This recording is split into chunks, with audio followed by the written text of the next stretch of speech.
আজকে শুরুতে একটা স্যাড নিউজ রয়েছে, আর এই নিউজটা তো তোমরা কালকের পেয়েই গেছো অনেকে। সেটা হচ্ছে যে হাল্ক হগান আর এই দুনিয়াতে নেই। তিনি 71 বছর বয়সে মারা গেছেন। আর এর পেছনে কারণ হচ্ছে যে তার হার্টের কিছু প্রবলেম দেখা দিয়েছিল, আর তার ফলে তাকে হসপিটালে নিয়ে যাওয়া হয়, কিন্তু তিনি আর শেষ রক্ষা হয়নি, তিনি মারা যান। আর আমাকে তো নিশ্চয়ই নতুন করে বলতে হবে না যে হাল্ক হগান রেসলিং জগতের জন্য কি করেছে। তিনি হচ্ছেন একজন আইকন।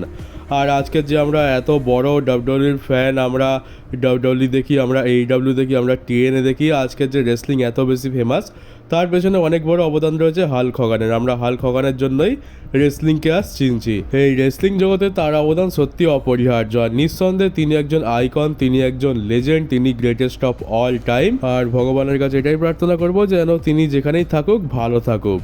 আর হাল্ক হগান মারা যাওয়ার পর স্বাভাবিকভাবে পুরো ওয়ার্ল্ড এর উপরে খুবই শকড হয়েছে, আর তারা রিয়াক্টটা করেছে। আমরা ভিন্স ম্যাকম্যানের থেকে রিয়াকশান দেখতে পাই। তিনি একটা লম্বা চওড়া প্যারাগ্রাফ লিখে পোস্ট করে হাল্ক হগানের উদ্দেশ্যে। তারপর রিক ফ্লেয়ার, আমেরিকার প্রেসিডেন্ট ডোনাল্ড ট্রাম্প, আন্ডারটেকার, জন সিনা, তারপর টিএনএ রেসলিং, মেডিসিন স্কোয়ার গার্ডেনের এরিনা, এছাড়া সারা বিশ্বের বহু মানুষ, বহু সেলিব্রিটি এটা নিয়ে রিয়্যাক্ট করছে, এটা নিয়ে পোস্ট করছে। এখান থেকে বোঝা যাচ্ছে যে হাল্ক হগান কতটা ফেমাস একজন পার্সোনালিটি, আর সেটা একটা অনেক বড় লস। তার মৃত্যুর নিউজটা সত্যি খুবই শকিং ছিল। আর তোমরা যে ফটোটা দেখতে পাচ্ছ, এটা হচ্ছে হাল্ক হগানের মৃত্যুর আগে শেষ পাবলিক ফটো। তো দেখতেই পাচ্ছ শেষ সময় তার অবস্থা সত্যি খুবই খারাপ ছিল, তার ফটো দেখেই বোঝা যাচ্ছে।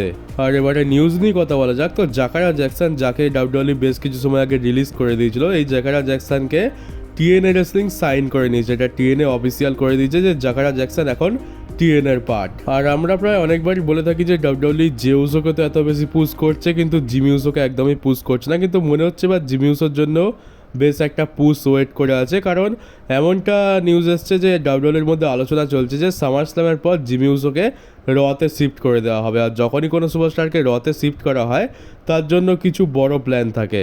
তো মনে হচ্ছে জিমি উসোরও ফাইনালি কিছু ভালো সময় আসতে চলেছে। আর গোল্ডবার্গ এটা রিভিল করে যে স্যাটারডে নাইট মেন ইভেন্টের ম্যাচটা চলাকালীন তখন তার হাত ইনজয়ার্ড হয়ে গেছিলো, হাতে একটা ফ্র্যাকচার হয়ে যায় ম্যাচ রেসেল করার সময়, আর এখন সে ইনজয়ার্ড রয়েছে। আর তো রিটায়ারমেন্ট ম্যাচে তো খুব একটা ভালো কিছু তো হলো না, কিন্তু উল্টে সে ইনজয়ার্ড হয়ে গেল। তবে এখন তো তার কাছে ইনজুরি থেকে রিকভার করার জন্য অনেক টাইম রয়েছে, যত খুশি সে টাইম নিতে পারে। তবে দেখতে গেলে এই রিটায়ারমেন্ট ম্যাচ থেকে শুধুমাত্র লস আর লসই হয়েছে। এক তো সে ম্যাচটাও হেরে গেল, ম্যাচটা খুব একটা ভালো ছিল না, ডাব্লিউডব্লিউ ভালোভাবে বুক করলো না, তাকে রিটায়ারমেন্টে তেমন সম্মানও দেওয়া হলো না, উল্টে ইনজয়ার্ডও হয়ে গেল। আর আমরা সকলে জানি যে বিয়াঙ্কা ব্লেয়ার এখন ইনজয়ার্ড, আর যার ফলে হয়তো তাকে আমরা সামার স্ল্যামেতে দেখতেও পাবো না। ভেবেছিলাম যে সামার স্ল্যামেতে একটা ম্যাচ থাকবে, কিন্তু এখনো পর্যন্ত কোনো রকম ম্যাচেরই আমরা আভাস পাচ্ছি না। তো বিয়াঙ্কা ব্লেয়ারের আসলে ইনজুরিটা কী হয়েছে? তো কী হয়েছে, রেসলম্যানিয়া 41-এ রেসেল করতে গিয়ে বিয়াঙ্কা ব্লেয়ারের আঙুল ভেঙে যায়, আর এখনও তার আঙুল ঠিক হয়নি। সে এটা রিভিল করেছে যে তার আঙুল এখনও ভাঙা, আর সে আঙুল বাঁকাতেও পারছে না। তো এটার ফলেই সে মেডিকেলি ক্লিয়ার নয়, আর সে রেসেল করতে পারছে না।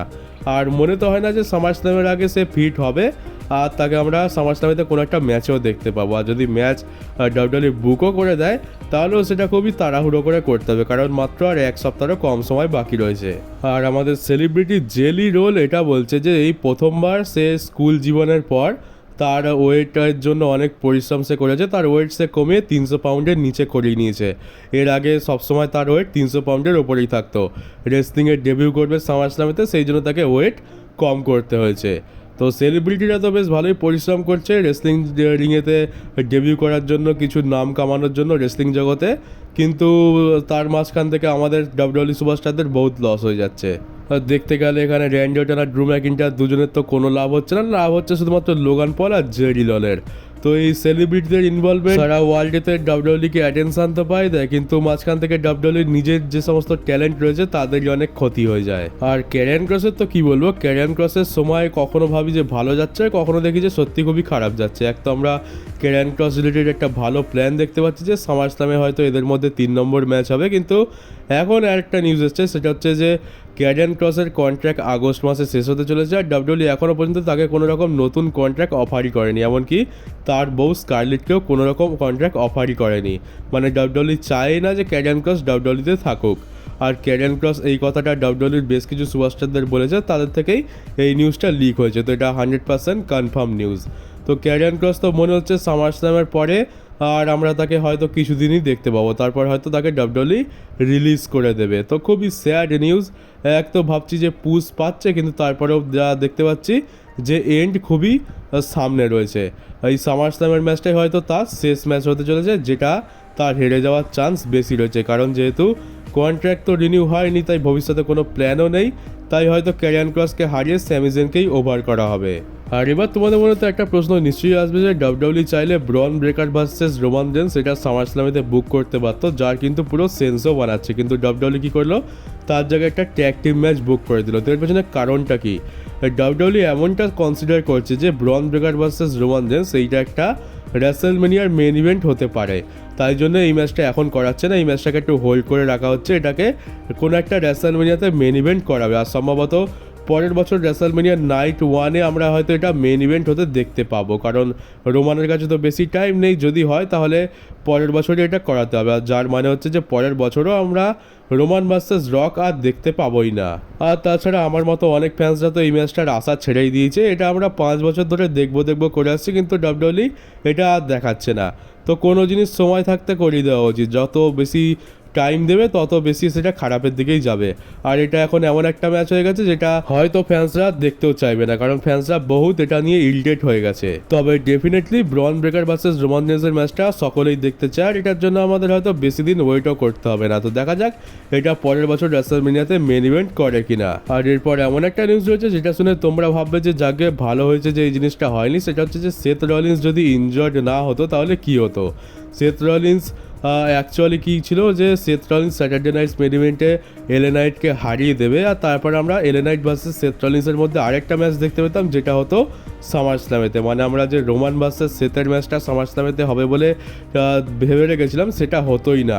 আমরা এদের কন্টিনিউ মানে স্টোরি লাইন কন্টিনিউ দেখতে পেতাম, আর আমরা LA Knight versus Seth Rollins আবার দেখতে পেতাম সামার স্ল্যামে। তার সেখানে গিয়ে হয়তো রোমান রেন্সের রিটার্ন হতো, মানে আমরা এই সপ্তাহে বা পরের সপ্তাহে কোথাওই রোমান রেন্সের রিটার্ন দেখতে পেতাম না। তো দেখতে গেলে টাকলু তো পুরোপুরি ডিসঅ্যাপয়েন্ট করার প্ল্যান করে রেখেছিল। মাঝখান থেকে সেথ রলিন্স ইনজয়ার্ড হয়ে গেল, আর সেথ রলিন্সের মতো বড় স্টার যেহেতু ইনজয়ার্ড হয়ে গেছে, তো তার জায়গায় কাউকে তো শো ক্যারি করতে হবে, তাই জন্য রোমানকে বাধ্য হয়ে আগে রিটার্ন করিয়ে দিয়েছে। আর সেই জন্যই তাড়াহুড়ো করে একটা র্যান্ডম ম্যাচ বুক করে দেয়, যেটা হচ্ছে এই ট্যাগ টিম ম্যাচ। এই জন্যই আমাদের এই ম্যাচটা এত বেশি আজব লাগছে, কারণ ডাব্লিউডাব্লিউই তো কোনো প্ল্যানই ছিল না রোমানকে সামার স্ল্যামের আগে রিটার্ন করানোর। একেবারে সামার স্ল্যামেতে গিয়েই রোমানের আমরা রিটার্ন দেখতে পেতাম।